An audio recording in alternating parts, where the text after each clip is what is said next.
എല്ലാവർക്കും നമസ്കാരം. നമ്മുടെ വയനാട് റിലേറ്റ് ചെയ്ത് കുറച്ച് കാര്യങ്ങൾ സംസാരിക്കാൻ വേണ്ടിയിട്ടാണ് ഞാൻ ഈ വീഡിയോ എടുക്കുന്നത്. അപ്പം നമുക്കറിയാലോ, ഒരു ദിവസം നമ്മൾ ആരും എക്സ്പെക്ട് ചെയ്യാതെ ഒരു ദിവസം രാവിലെ നമ്മൾ ന്യൂസ് കണ്ട് ഞെട്ടിയാണ് എല്ലാവരും ശരിക്കും എണ്ണീറ്റത്. അപ്പൊ അത് ഫേസ് ചെയ്ത ആൾക്കാർ എന്തോരം പേടിച്ചിട്ടുണ്ടാവും നമുക്ക് ഊഹിക്കാന്നല്ല. നമുക്ക് ആ വിഷ്വൽസ് കാണുമ്പോൾ തന്നെ അന്തം വിട്ടിരിക്കുക നമ്മൾ ഓരോരുത്തരും. അപ്പോൾ നമ്മുടെ കൂടെ ഉണ്ടായിരുന്ന ഒരുപാട് മനുഷ്യര് മരിച്ചുപോയി. കുറെ പേരുടെ നമുക്ക് ഡെഡ് ബോഡീസ് കിട്ടി, ഇനിയും കിട്ടാനും ഉണ്ട്. അതിൽ നിന്ന് അത്ഭുതകരമായിട്ട് രക്ഷപ്പെട്ട ആളുകളുണ്ട്. പക്ഷെ രക്ഷപ്പെട്ട ആളുകൾക്കാണെങ്കിലും അവർക്ക് എല്ലാം കംപ്ലീറ്റ്ലി എല്ലാം നഷ്ടമായിരിക്കുന്ന ഒരു അവസ്ഥയാണ് എല്ലാവർക്കും. നമുക്ക് തന്നെ ആലോചിക്കാം, നമ്മൾ കുറെ കഷ്ടപ്പെട്ട് എന്തൊക്കെയോ നമ്മുടേതെന്ന് കരുതി നമ്മുടേതായിട്ട് ഉണ്ടാക്കി വെച്ച പല കാര്യങ്ങളും ഒരു ദിവസം ഇല്ലാതായി. അതിലുപരി നമുക്ക് വേണ്ടപ്പെട്ടവര് പലരും ഇല്ലാതാവുന്ന ഒരു അവസ്ഥ എന്നൊക്കെ പറഞ്ഞു കഴിഞ്ഞാൽ നമുക്ക് ചിന്തിക്കാൻ പറ്റത്തില്ല. ഞാനിരുന്ന് ആലോചിച്ച് ഞാൻ അന്തം വിട്ട് എനിക്ക് തന്നെ ഇരുന്ന് കരയാൻ തോന്നി. കാരണം ഈ വിഷ്വൽസ് കണ്ടിട്ട്. കാരണം അതിലൊരാൾ പറയുന്നുണ്ട്, എനിക്ക് ആരുമില്ല, വീട്ടിലെല്ലാരും പോയി, ആ ഒരാൾ മാത്രമേ ഉള്ളൂ. ഒരു വല്ലാത്ത അവസ്ഥയാണ്. നമുക്കിത് ന്യൂസിൽ കാണുമ്പോൾ ആ ഒരു ഡെപ്തിൽ നമ്മൾ എല്ലാവർക്കും വിഷമം തോന്നുമെങ്കിലും നമ്മൾ അവരിലൊരാളായിട്ട് ആലോചിച്ച് കഴിഞ്ഞാൽ വെപ്രാളം വരും. അതാണ് ശരിക്കും ഫാക്ട്. അപ്പം അതില് നമ്മളുടെ ഗവൺമെന്റ് ആയാലും മിലിറ്ററി, പോലീസ്, നമ്മുടെ എയർഫോഴ്സും നേവിയും നമ്മളുടെ മിലിറ്ററി ഫോഴ്സും അതേപോലെ നമ്മളുടെ ഫയർഫോഴ്സ് എല്ലാവരും നമ്മൾ കണ്ടുകൊണ്ടിരിക്കുകയാണ് ഹാർഡ് വർക്ക് ചെയ്യുന്നത്. അതേപോലെ രക്ഷാപ്രവർത്തനത്തിന് ഓരോരുത്തർ ഇൻഡിവിജ്വൽ ആയിട്ട് വോളണ്ടിയർ ചെയ്ത് വരുന്ന ആൾക്കാരും എല്ലാവരും അവരെ ഹെൽപ്പ് ചെയ്യുന്നുണ്ട്. അതേപോലെ നല്ല മനസ്സുള്ള ഒരുപാട് ആളുകൾ ഫിനാൻഷ്യലി ഹെൽപ്പ് ചെയ്യുന്നുണ്ട്. ശരിക്കും ഇപ്പോൾ അവർക്ക് വേണം, കാരണം അവരുടെ കയ്യിൽ ഒന്നുമില്ല. അപ്പം അതെല്ലാം ചെയ്യുന്നുണ്ട്. ഇപ്പൊ ഞങ്ങളാണെങ്കിലും ചെറുത്, ഇപ്പൊ ഞങ്ങൾക്ക് രണ്ടുപേർക്കും ചെറിയ വരുമാനമേ ഉള്ളൂ. ഞാൻ ഒരു പ്രൈവറ്റ് കമ്പനിയിൽ ജോലി ചെയ്യുന്നു, ചേട്ടൻ ഫ്രീലാൻസ് ആയിട്ട് ചെയ്യുന്നു. അപ്പൊ നമുക്ക് ഫിനാൻഷ്യലി ഇപ്പം വലിയൊരു ഹെൽപ്പ് ചെയ്യാൻ ഇല്ലെങ്കിൽ പോലും ഒന്നുമില്ല, പറയത്തക്ക ഒന്നുമില്ല. വളരെ മൈന്യൂട്ട് ആയിട്ടുള്ളൊരു ഇത് ഞങ്ങളും ചീഫ് മിനിസ്റ്ററിന്റെ റിലീഫ് ഫണ്ടിൽ ജിപേ ചെയ്തിട്ടുണ്ട്. പറയത്തക്ക ഒന്നുമില്ല, എന്നാൽ പോലും ഒരു സമാധാനത്തിന് വേണ്ടിയിട്ട് ഞങ്ങൾക്കുള്ളതിൽ ഒരു മൈന്യൂട്ട് അംശം ചെയ്തു.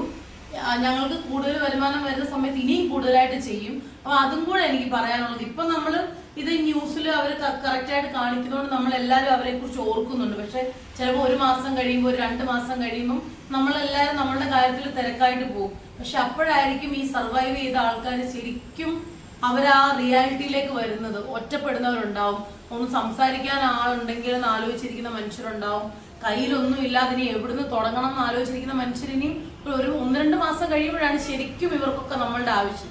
അപ്പൊ ആ സമയത്തും നമ്മൾ അവരെ ഹെൽപ്പ് ചെയ്യണം. അപ്പൊ ഞങ്ങളുടെ ഒരു പ്ലാൻ എന്താന്ന് വെച്ചാൽ, ഇപ്പൊ നമ്മൾ വളരെ ചെറിയൊരു തുകയെന്ന് പോലും പറയാനില്ലാത്തൊരു എമൗണ്ട് ആണ് നമ്മൾ ചീഫ് മിനിസ്റ്ററിന്റെ ഫണ്ടിലേക്ക് ഇട്ടത്. അത്രയെങ്കിലും ഒരു സമാധാനത്തിന് വേണ്ടിയിട്ട്. ഇനി ഞങ്ങൾക്ക് ഈ എപ്പിക് ഫാമിലി അല്ലാതെ ഞങ്ങൾക്ക് ഒരു ഓട്ടോമോട്ടീവ് ചാനലുണ്ട്. എന്റെ ചേട്ടൻ, എന്റെ ഹസ്ബൻഡാണ് അതിന്റെ ഫേസ്, പുള്ളിയാണ് ഫുള്ളി ഹാൻഡിൽ ചെയ്യുന്നത്. അത് ഞങ്ങളിപ്പം മോണറ്റൈസേഷൻ ആയിട്ടുണ്ട്. അതായത് കഴിഞ്ഞ ദിവസം ഞങ്ങൾക്ക് അതിന്റെ മോണറ്റൈസേഷന്റെ പിന്നും കാര്യങ്ങളും ഒക്കെ കിട്ടിയതിൽ അപ്ലൈ ചെയ്തിട്ടേക്കുവാണ്.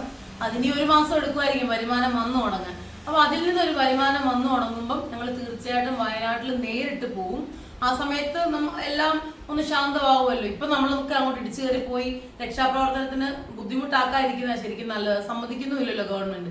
ഇതെല്ലാം കഴിയുമ്പോൾ ഈ മനുഷ്യരെ എല്ലാം പോയി നേരിട്ടൊന്ന് കാണണം. ഞങ്ങളുടെ കാറെക്സിന്ന് വരുമാനം വരും. കാറെക്സ് ബൈ പീക്ക് എന്നാണ് ആ ചാനലിന്റെ പേര്. അപ്പൊ കാറെക്സിന്ന് വരുമാനം വരുന്ന സമയത്ത് നേരിട്ട് ഞങ്ങൾ വയനാട് പോയി നമ്മളെ കൊണ്ട് പറ്റുന്ന കാര്യങ്ങൾ നേരിട്ട് കുറച്ച് മനുഷ്യരിലേക്ക് എത്തിക്കും ഞങ്ങൾ ഉറപ്പായിട്ടും.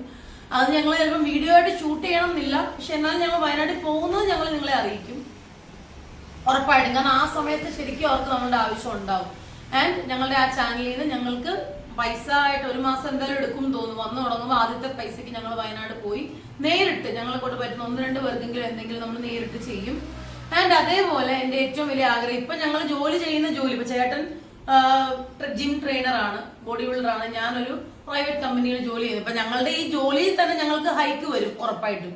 ആ സമയത്ത് ഞങ്ങൾ കുറച്ചുകൂടെ സ്റ്റേബിൾ ആവുന്ന ഒരു സമയത്തും, പിന്നെ എന്റെ ഈ ചാനൽ മോണിറ്റൈസ് ആവുകയും ചേട്ടന്റെ മോണിറ്റൈസ്ഡ് ആയ ചാനലിൽ നിന്ന് കൂടുതലായിട്ട് പൈസ വരുന്ന സമയത്ത് ഉറപ്പായിട്ടും ഈ വയനാട് ദുരന്തത്തില് ഒറ്റപ്പെട്ടു പോയ കുഞ്ഞുങ്ങൾ ഒരുപാട് പേരുണ്ട്. നമുക്കിപ്പോ എല്ലാരെയും കൂടെ നമുക്ക് ചെയ്യാനുള്ള അവസ്ഥയില്ല. ഇപ്പൊ ഒരാള്, ഞങ്ങളുടെ കിങ്ങിണിയുടെ കൂട്ട് ഒരാളെ ഞങ്ങള് മൊത്തമായിട്ട് ആളുടെ ചെലവ് നമ്മൾ ഏറ്റെടുക്കും. ഞാൻ ഈ വീഡിയോ കൂടെ പറയുകയാണ്. അതായത് പഠിത്തം,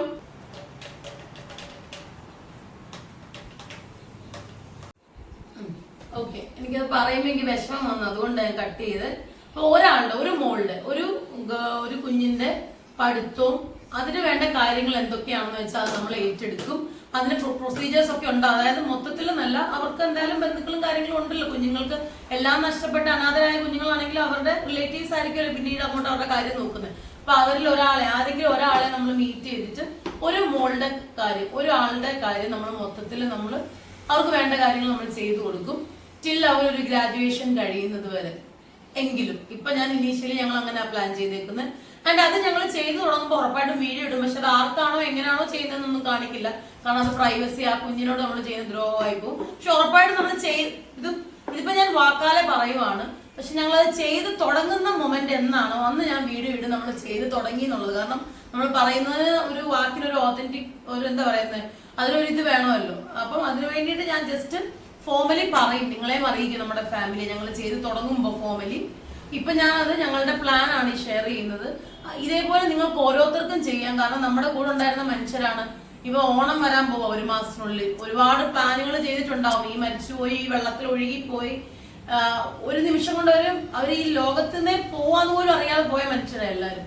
അപ്പൊ അവർ ഒരുപാട് പ്ലാനുകൾ ചെയ്തിട്ടുണ്ടായിരുന്നാലും ഈ ഓണം വരുന്നു, അതിനുവേണ്ടി ഒരുപാട് കാര്യങ്ങൾ ചെയ്യണം, കുറെ അല്ലെ ചെയ്യുന്ന ജോലിയിൽ നിന്ന് അത് കിട്ടുമ്പോ എന്തൊക്കെ ചെയ്യണം എന്നൊക്കെ പ്ലാൻ ചെയ്ത് വെച്ചിരുന്ന മനുഷ്യർ ഒരു നിമിഷം കൊണ്ട് ഇല്ലാതായ. അപ്പൊ നമ്മുടെ കാര്യം അത്രയൊക്കെ ഉള്ളൂ. ഒരു കാര്യത്തിലും ഗ്യാരണ്ടി ഇല്ല. അപ്പൊ നമുക്ക് ചെയ്യാൻ പറ്റുന്നത് മാക്സിമം ചെയ്യുക. പിന്നെ ഇപ്പം നമ്മൾ ഈ കണ്ടോണ്ടിരിക്കുന്ന ഓരോരുത്തർക്കും ഒരു 100 രൂപ വെച്ച് ഇട്ടാൽ മതി. ചീഫ് മിനിസ്റ്ററിന്റെ ആ റിലീഫ് ഫണ്ടിൽ 100 രൂപ വെച്ച് നമ്മൾ 3 കോടിക്ക് മേലെ ആളുകളുണ്ട്. നമ്മൾ 100 രൂപ വെച്ച് ഇട്ടാൽ തന്നെ നമ്മളെ കൊണ്ട് പറ്റുന്ന ശരിക്കും ഒരു കോൺട്രിബ്യൂഷൻ ആണ്. അല്ലെ 100 500 ഇടാം, 1000 ഇടാം. പിന്നെ അങ്ങോട്ട് മുകളിലോട്ട് നമ്മളുടെ ഓരോരുത്തരുടെ കപ്പാസിറ്റി ഡിഫറെന്റ് ആണ് അല്ലെ. അപ്പൊ ഞങ്ങൾക്കറിയാം ഞങ്ങൾക്ക് ഒരുപാട് ഇടണം എന്നുണ്ട്, പക്ഷെ പറ്റുന്നില്ല ഇപ്പോ. അപ്പൊ ഞങ്ങളെ കൊണ്ട് പറ്റുന്ന വളരെ ചെറിയൊരു തുകയാണ് ഞങ്ങൾ ഇട്ടത്. അതേപോലെ നമുക്ക് ഓരോരുത്തർക്കും ഇടാം. 100 രൂപ തൊട്ട് ഇടാമല്ലോ. 100 രൂപ തൊട്ട് ഇട്ടാലും ഒരു കോൺട്രിബ്യൂഷൻ ആണ്. അല്ല ഞങ്ങൾക്ക് ഇപ്പൊ 100 ഉള്ളൂ, എനിക്ക് കുറെ ആയിട്ട് ഇടാമെന്ന് വെച്ച് നിൽക്കേണ്ട. 100 വേണമെങ്കിൽ 100 രൂപ എടുത്ത് CMRDF കേരള @SBI അങ്ങനെ അല്ലേ, അങ്ങനെയാണ് ആ UPI ID CMRDF Kerala @SBI. അത് ഗൂഗിൾ പേയിൽ അടിച്ചു കൊടുത്ത് നേരെ നിങ്ങൾക്കും ഇടാം. അപ്പൊ അത് ചെയ്യണം. കാരണം നമ്മുടെ കൂടെ ഉണ്ടായിരുന്ന മനുഷ്യരാണ്. നാളെ നമുക്കും ഈ അവസ്ഥ വരാം. അപ്പൊ അത് ആലോചിച്ചാൽ മതി. ഒന്നിനും ഒരു ഗ്യാരണ്ടി ഇല്ലെന്നല്ലേ. നമ്മുടെ നേച്ചറിനോട് നമ്മളൊക്കെ എപ്പോഴൊക്കെയോ ചെയ്ത ദ്രോഹം അല്ലെ, നേച്ചറിനെ നമ്മളൊക്കെ ഹേർട്ട് ചെയ്തതിന്റെ ആയിരിക്കും നേച്ചറും നമ്മളോട് ഇപ്പൊ ഇത്രയും ക്രൂവലായിട്ട് നിന്നത്. പക്ഷെ അതെല്ലാം കടന്നു പോകും. ഇതും കടന്നു പോകും. ദിസ് ടു ഷാൽ പാസ് എന്നാണല്ലോ. ഇതെല്ലാം കടന്നു പോകും. പക്ഷെ ആ കടന്നു പോവാൻ നമ്മുടെ കൂടെ ഉണ്ടായിരുന്നവർക്ക് നമ്മുടെ ഹെൽപ്പ് വേണം. നമ്മുടെ ഇപ്പം ഈ സഫർ ചെയ്ത് അന്തം വിട്ടിരിക്കുന്ന ഒരു അവസ്ഥ ആളുകൾ. അപ്പം നമ്മുടെ എല്ലാവരുടെയും ചെറിയൊരു കൈത്താങ്ങെങ്കിലും വേണം. എല്ലാവരും പറ്റുന്നത് പോലെ എന്തെങ്കിലുമൊക്കെ ചെയ്യണം. ആൾക്ക് നമ്മുടെ കൂടെ ഈ ഒരു ഉരുൾപൊട്ടലിനെ നേരിട്ട് ഭയന്ന് അന്തം വിട്ടിരിക്കുന്ന മനുഷ്യർക്ക് നമ്മളെ കൊണ്ട് പറ്റുന്ന ഹെൽപ്പ് ചെയ്യണം. ഞങ്ങളുടെ പ്ലാൻ ഇതാണ്. ഞങ്ങളിത് ഒഫീഷ്യലി ചെയ്തു തുടങ്ങുമ്പോൾ ഒരു അപ്ഡേറ്റ് ചെയ്യാൻ ഇടാം. ഇപ്പൊ ഞങ്ങൾ ആദ്യമായിട്ട് ചെയ്യാൻ പോകുന്നത് ഈ ചേട്ടന്റെ ഞങ്ങളുടെ കാറക്സ് ചാനലിൽ നിന്ന് ആദ്യത്തെ ഇൻകം വരുമ്പോൾ നേരിട്ട് വയനാട് പോയി കുറച്ചുപേരെ മീറ്റ് ചെയ്ത് അവരോടൊക്കെ സംസാരിച്ച്, ചിലപ്പം അവർക്ക് ആരെങ്കിലും ഒരാൾ വന്നിട്ട് കുറച്ചുപേരെ സംസാരിക്കാനുണ്ടായിരുന്നെങ്കിൽ ആലോചിക്കുന്ന ഒരു സമയം വരും ഇനി. കാരണം ഒറ്റപ്പെട്ടു പോയ മനുഷ്യരല്ലേ. അപ്പൊ അവരെയൊക്കെ നേരിട്ട് കണ്ട് സംസാരിക്കണം. എന്തെങ്കിലും പറ്റുന്ന കുറച്ച് കാര്യങ്ങൾ 1-2 പേർക്കെങ്കിലും ചെയ്യണം ഇനീഷ്യലി. അതിനുശേഷം നമ്മൾ കുറച്ചുകൂടെ സ്റ്റേബിൾ ആകുമ്പോൾ ഈ ഉരുൾപൊട്ടലില് പേരൻസ് നഷ്ടമായ ഏതെങ്കിലും ഒരു കുഞ്ഞിന്, ഒരു മോൾക്ക് നമ്മൾ ടിൽ ഗ്രാജുവേഷൻ അവരെ ഏറ്റെടുക്കും. അതാണ് നമ്മൾ എപ്പിക് ഫാമിലിയും കാറക്സും ചേർന്ന് ചെയ്യാൻ ഡിസൈഡ് ചെയ്തിരിക്കുന്നത്. ഞങ്ങളുടെ കിങ്ങിനിയുടെ കൂട്ട് ഒരു മോളെയും കൂടെ നമ്മൾ ഇങ്ങെടുക്കും. സോ എന്ന് വെച്ചാൽ അവരുടെ റിലേറ്റീവ്സിന് ആ കുട്ടിക്ക് വേണ്ട ഹെൽപ്പുകൾ നമ്മൾ ചെയ്തു കൊടുക്കും. ഓക്കെ, അപ്പൊ അതാണ് നിങ്ങളും പറ്റുന്നത് പോലത്തെ കാര്യങ്ങൾ നമ്മുടെ ആളുകൾക്ക് വേണ്ടി ചെയ്യണം. അപ്പൊ അത്രേ ഉള്ളൂ. ഇത് പറയാൻ വേണ്ടിയിട്ടാണ് വീഡിയോ എടുത്തത്. 100 രൂപയെങ്കിൽ 100 രൂപ നമ്മൾ ഫിസിക്കലി എങ്കിൽ ഫിസിക്കലി അവരെ ഹെൽപ്പ് ചെയ്യുക. അത്രയാണ്. Thank you so much.